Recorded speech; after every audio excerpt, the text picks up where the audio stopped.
Vous écoutez le podcast Fluidité, épisode 65.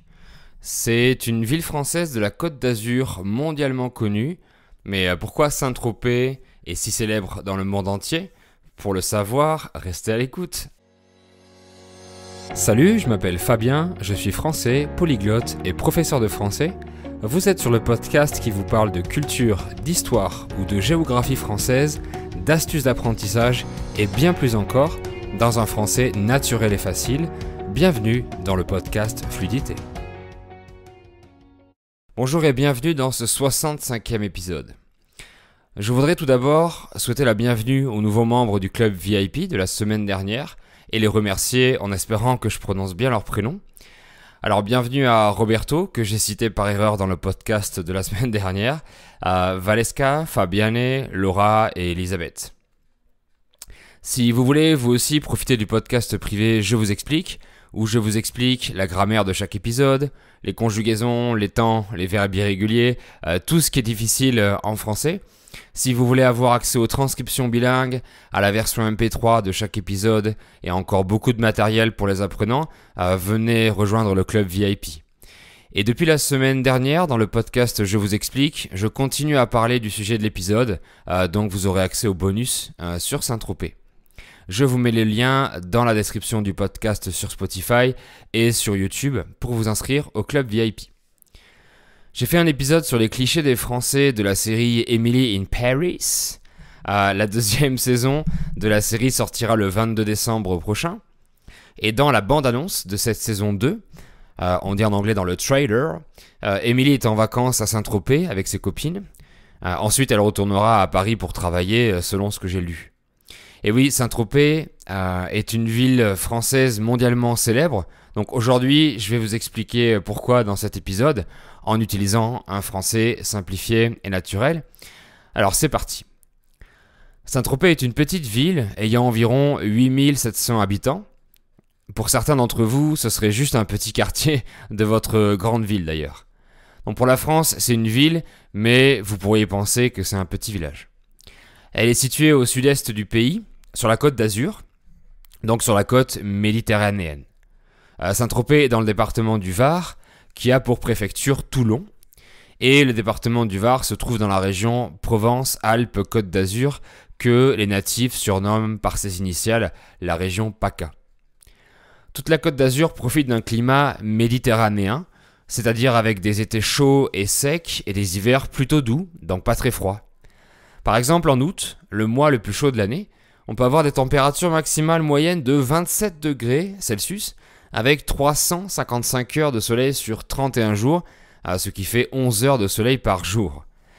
Cette partie de la France est la plus ensoleillée du pays, puisqu'elle reçoit à peu près 2750 heures de soleil par an, ce qui fait en moyenne sur toute l'année 7,5 heures de soleil par jour. En hiver, il fait pas très froid, il fait doux. La température moyenne en décembre, le mois le plus froid de l'année, est d'environ 10 degrés Celsius. Alors qu'à Lille, tout au nord du pays, c'est plutôt 4 degrés en moyenne en décembre. Bref, le climat de la Côte d'Azur et donc de Saint-Tropez est l'un des plus chauds du pays et évidemment ça favorise la bonne humeur de ses habitants. En gros, il y a un temps agréable au minimum à partir du mois d'avril et jusqu'à la fin du mois d'octobre, voire plus. Bon, ce qui aide aussi à être de bonne humeur, c'est la plage. Et on va pas à Saint-Tropez pour faire du ski, mais pour se baigner. Il y a des plages magnifiques de sable blanc, avec une eau turquoise et transparente, un peu comme les plages de la Corse, l'île française dont j'ai parlé dans l'épisode 34. Il y a 6 plages différentes, tout aussi charmantes les unes que les autres. Certaines sont un peu plus sauvages, alors que d'autres sont très très populaires. Et vu que c'est la mer Méditerranée, il n'y a pas beaucoup de vagues, donc toute la famille peut se baigner tranquillement sans risque. La température de l'eau est incroyablement chaude, elle est à 14 degrés en hiver et 24 en été. Même en hiver, on peut se baigner à 14 degrés. C'est un peu froid, mais c'est vraiment très bon pour la santé. Bon, personnellement, je me baigne à 14 degrés. Donc que ce soit à Saint-Tropez ou sur toute la Côte d'Azur, la mer est vraiment très agréable et magnifique une bonne partie de l'année. Bon, j'ai terminé mon point de géographie et mon point météo. Donc pourquoi Saint-Tropez est une ville si fameuse ? Si on revient à la fin du 19e siècle, la ville était un simple village de pêcheurs. En 1887, l'écrivain Guy de Maupassant, atteint de la syphilis, vient se reposer dans le golfe de Saint-Tropez à bord de son bateau, le Bel Ami, du nom de son roman du même nom, du roman éponyme. On fera peut-être un épisode sur Guy de Maupassant, ce fameux écrivain français du 19e siècle. Donc dites-moi dans les commentaires si vous voulez que je fasse un épisode sur Guy de Maupassant. L'auteur parle de Saint-Tropez dans son journal de bord qui s'appelle Sur l'eau. Le village et le golfe provoquent la curiosité d'un autre artiste, le peintre Paul Signac. Il décide d'installer son atelier dans une villa à Saint-Tropez en 1885. Et d'autres peintres viennent lui rendre visite comme Picasso, Henri Matisse, Pierre Bonnard ou encore Maurice Denis.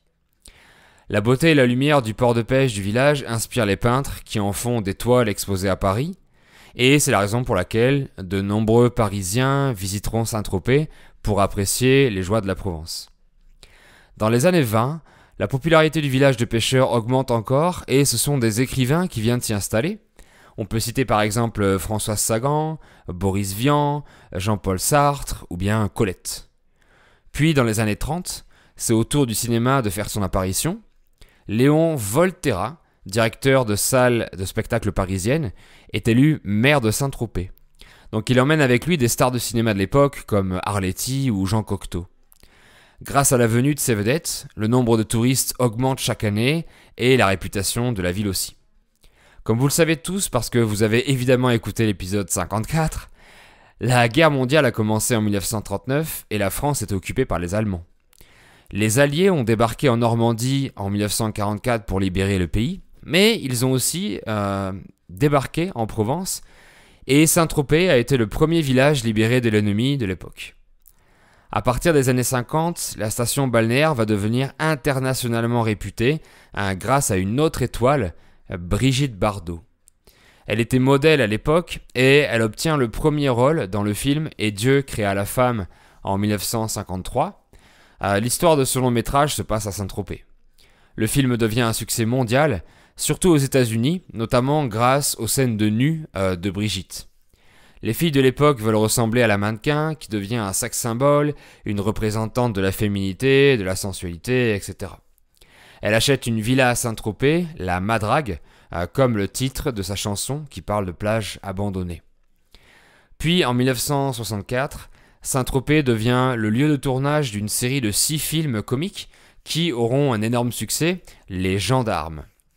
Ces films mettent en scène Louis de Funès, l'acteur comique que j'adore et dont j'ai parlé dans l'épisode sur les acteurs français célèbres. Il raconte les aventures d'une troupe de gendarmes qui travaille à Saint-Tropez dans la gendarmerie nationale. La ville devient alors le lieu de toutes les fêtes des plus grandes stars françaises et internationales, la crème de la crème comme on dit. Un producteur de musique et pianiste français, Eddie Barclay, organise des nuits blanches dans sa villa à Saint-Tropez où il invite de nombreuses stars internationales de la jet set. La jet set, c'est un vieux mot qu'on utilisait pour parler des milliardaires, des millionnaires et de toutes les personnes les plus riches à la mode du moment.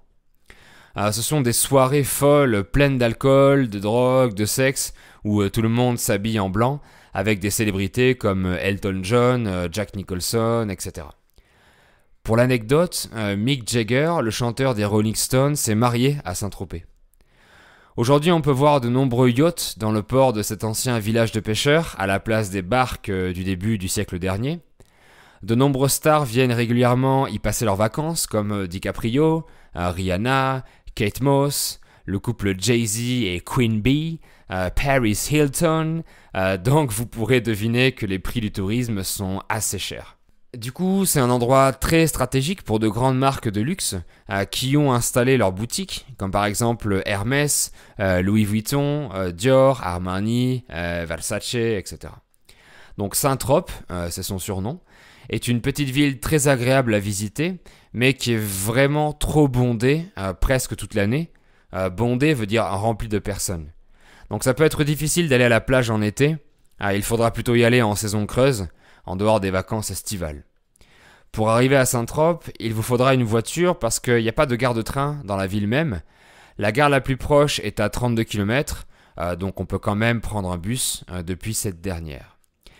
Voilà, c'est tout pour aujourd'hui pour cet épisode. On se retrouve dans le podcast Je vous explique pour continuer à parler un peu de Saint-Tropez. Mettez un like si vous êtes sur YouTube et si vous l'avez aimé. Merci beaucoup de l'avoir écouté et on se dit à très bientôt dans le podcast ou sur ma chaîne. Bye bye!